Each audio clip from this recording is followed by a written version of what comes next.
Hi, my name is Darbiego McDevitt, and I am the lead writer of Assassin's Creed Revelations.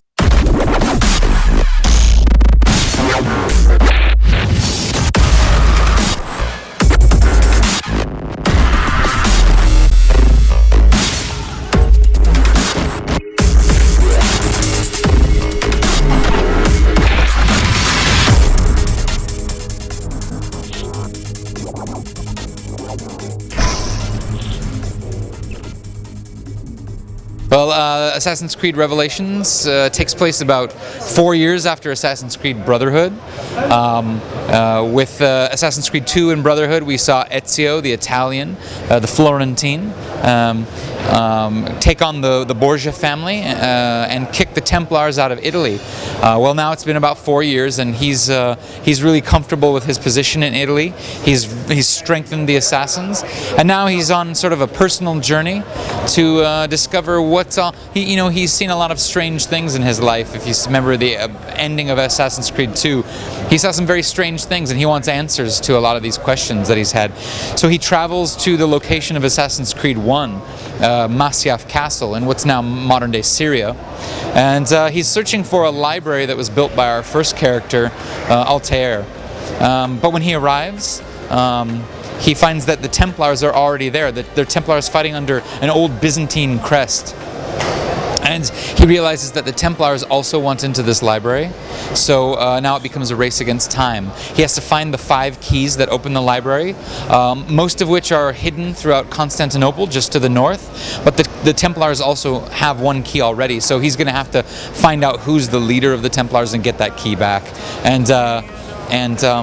So that's basically the basic plot of the game. But then there's lots of other little things. We get to find out how Ezio meets his love interest, because we haven't found that one character who he has a child with to go on and carry on to become Desmond's ancestor. Desmond being the character in the present day that is related to Ezio. Desmond, of course, at the end of Assassin's Creed Brotherhood fell into a coma. So he's going to spend most of this game actually still in that coma. I can't move. The final journey commences. It is done. Plugged into the Animus. The Animus, the machine we use to go back into ancestor memories, well, that machine is now keeping him alive. It's keeping his brain from melting, basically. It's keeping all the ancestors separated from one another. So he's going to be wandering around inside the Animus, and when he's not going back into Ezio memories, he can actually wander around some of his own memories and reflect on his own life, because, you know, when he grew up, when he was a young boy, he ran away from his father and became a bartender, and his father was actually an assassin. His parents were actually assassins, but he never believed them. He never believed the idea of a Templar assassin war, and so he ran away.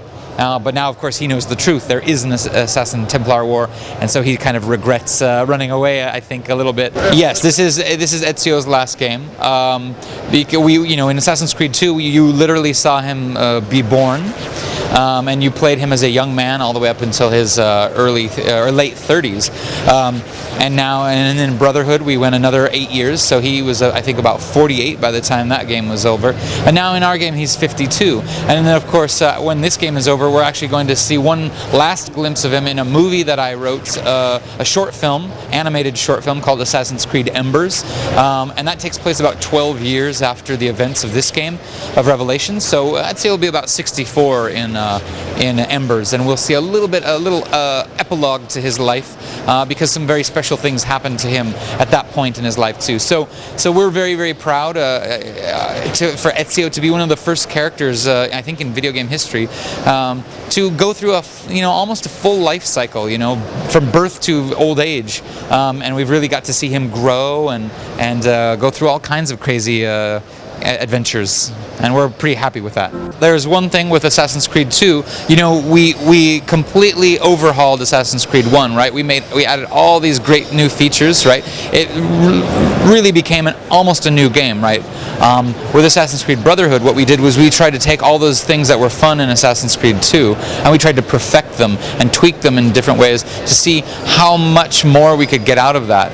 And the same thing we're doing with Revelations. It is a new game. It's a brand new experience. It's going to be, dozens of hours of experience. But rather than being a revolution in gameplay, we're evolving it and we're perfecting the gameplay elements because we see what fans like and then we tweak them to make them even better. So for instance, the Borgia Towers from Assassin's Creed Brotherhood, fans really like those. They like the idea of finding a Templar captain, assassinating him, and taking over that tower. Well, we've expanded that a little bit, that concept, with the assassin dens in Constantinople, because we've taken what works and we've made it even better. So we're evolving the game because we're trying to squeeze the most out of the wonderful things we made with Assassin's Creed 2, and we want to make them as perfect as possible. Ezio is actually a mentor status now because he's a master assassin who has taken on apprentices in Brotherhood.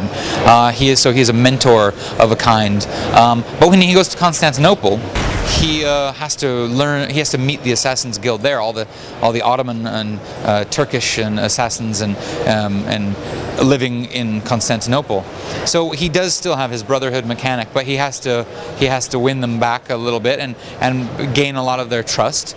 But anytime he is off alone, like in Masya, for example, he's not going to have the Brotherhood with him. So, it depends on where he is in the game. He's going to have it in Constantinople, but not necessarily in Masya.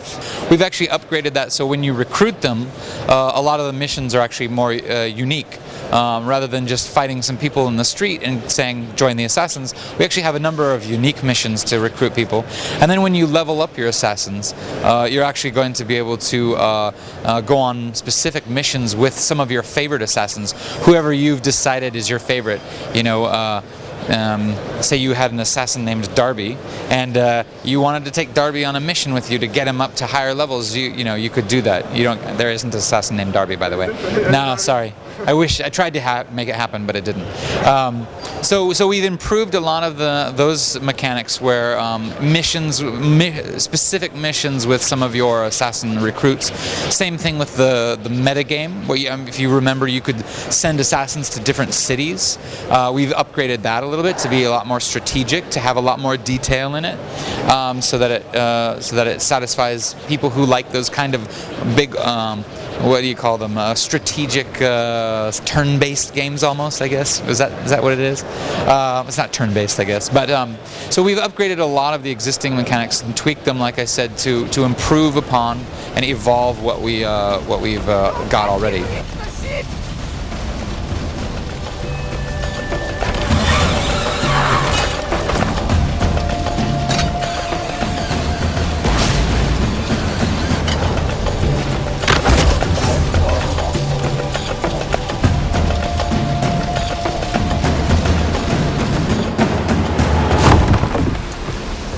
You are Ezio Auditore. Si. Sorry for the delay.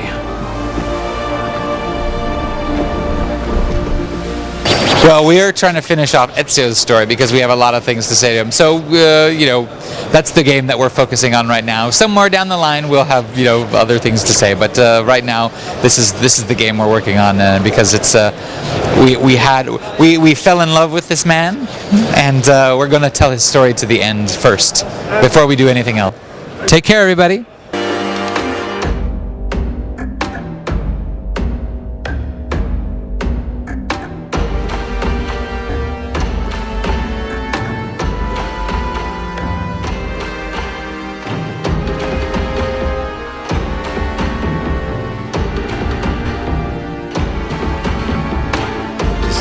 Burst of snow is burning my hands.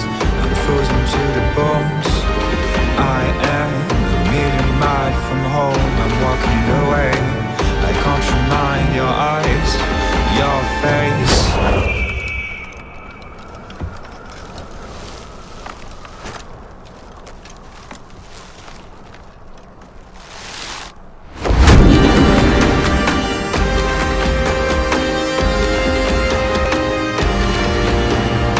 What happens next? I don't know. Maybe there's another Big Bang and everything. No, I don't know. I have no.